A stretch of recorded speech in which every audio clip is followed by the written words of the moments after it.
بسم اللہ الرحمن الرحیم۔ معزز دوستوں، السلام علیکم۔ امید کرتا ہوں آپ سب خیر و عافیت سے ہوں گے۔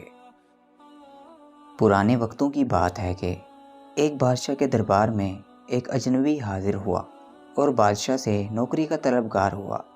بادشاہ نے جب اس کی قابلیت دریافت کی تو اس نے بتایا کہ وہ سیاسی ہے۔ عربی میں سیاسی کا مطلب افہام و تفہیم کے مسئلے کا حل نکالنے والا اور معاملہ فہم ہے۔ بادشاہ کے پاس پہلے ہی سے سیاستدانوں کی لمبی قطار تھی، لیکن اتفاق سے اسے استبل کا رکھوالا فوت ہو چکا تھا۔ چنانچہ بادشاہ نے اسے اپنے خاص استبل کا رکھوالا بنا دیا۔ کچھ دن بعد بادشاہ نے اس شخص سے اپنے سب سے عزیز گھوڑے کے بارے میں دریافت کیا تو اس نے کہا یہ گھوڑا نسلی نہیں ہے۔ بادشاہ نے وہ گھوڑا بڑا مہنگا خریدا تھا۔ چنانچہ بادشاہ نے اس شخص کو حاضر کرنے کا حکم صادر فرمایا جو دور کہیں جنگل میں گھوڑے سدھانے اور سدھا کر بیچنے کا کاروبار کرتا تھا۔ جب وہ شخص حاضر ہوا تو بادشاہ نے اس شخص سے دریافت کیا کہ تم نے تو مجھے یہ گھوڑا اصلی اور نسلی کہہ کر بیچا تھا، لیکن یہ تو نسلی نہیں ہے۔ اس شخص نے جواب دیا کہ بادشاہ سلامت، گھوڑا تو نسلی ہے، لیکن اس کی پیدائش کے وقت اس کی ماں مر گئی تھی۔ چنانچہ یہ گھوڑا ایک گائے کا دودھ پی کر اور اسی گائے کے زیر سایہ پلا ہے اور بچپن اس نے گائے کے ساتھ ہی گزارا ہے۔ بادشاہ نے اس شخص کو رخصت کیا اور اپنے استبل کے رکھوالے کو بلا کر پوچھا کہ تم کو کیسے پتہ چلا کہ گھوڑا اصلی نہیں؟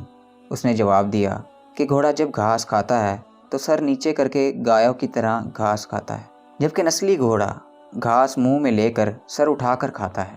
بادشاہ اس کی فراست سے خاصا متاثر اور حیران ہوا اور اس کے گھر میں اناج، گھی، بھنے دمبے اور پرندوں کا اعلیٰ گوشت بطور انعام بھجوا دیا۔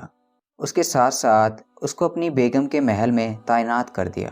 کچھ عرصہ گزرنے کے بعد اس نے اپنے مصائب سے اپنی بیگم کے بارے میں پوچھا تو اس نے جواب دیا کہ اس کے طور اتوار تو ملکہ جیسے ہیں، لیکن شہزادی کسی بادشاہ کی بیٹی نہیں ہے۔ یہ سن کر بادشاہ کے پیروں تلے سے زمین نکل گئی، کیونکہ اس کی بیوی ایک بادشاہ کی بیٹی تھی۔ بادشاہ نے اپنے حواس درست کیے اور اپنی ساس کو بلا بھیجا اور معاملہ اس کے گوش گزار کیا۔ بادشاہ کی ساس نے اسے جواب دیا کہ حقیقت یہ ہے کہ تمہارے باپ نے میرے میاں سے ہماری بیٹی کی پیدائش پر ہی اس کا رشتہ مانگ لیا تھا، لیکن ہماری بیٹی 6 ماہ کی عمر میں فوت ہو گئی۔ چنانچہ ہم نے تمہاری بادشاہت سے قریبی تعلقات قائم کرنے کے واسطے اس بچی کو اپنی بیٹی بنا لیا اور اس کی پرورش کر کے تمہارے ساتھ اس کی شادی کر دی۔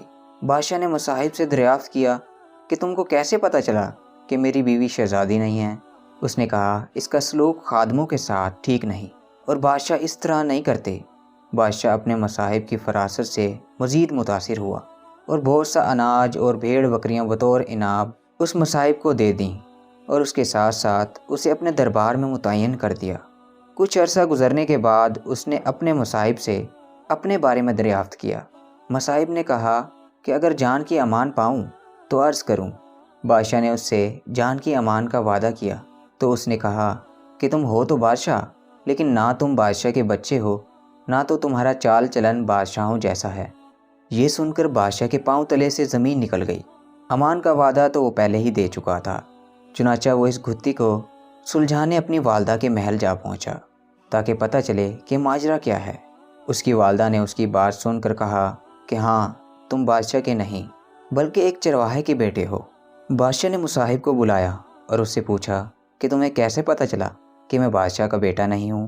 مصاحب نے بادشاہ کو جواب دیا کہ بادشاہ جب کسی کو انعام و اکرام دیا کرتے ہیں تو ہیرے، موتی اور جواہرات کی شکل میں دیتے ہیں، لیکن تم جب بھی کسی کو انعام و اکرام سے نوازتے ہو تو اناج اور بھیڑ بکریاں اور کھانے پینے کی چیزیں عنایت کرتے ہو۔ یہ اسلوب کسی بادشاہ کے بیٹے کا نہیں بلکہ کسی چرواہے کے بیٹے کا ہی ہو سکتا ہے۔ دوستو، ہمیں اس کہانی سے یہ سبق ملتا ہے کہ جو دکھتا ہے وہ ہمیشہ سچ نہیں ہوتا۔ اگر آپ کو یہ ویڈیو پسند آئی ہے تو ویڈیو کو لائک کیجئے، شیئر کیجئے اپنے دوستوں کے ساتھ اور کمنٹ سیکشن میں اپنی رائے کا اظہار ضرور کیجئے گا۔ سانسوں نے وفا کی تو ایک نئی ویڈیو کے ساتھ پھر سے حاضر ہوں گے۔ تب تک کے لیے اللہ حافظ۔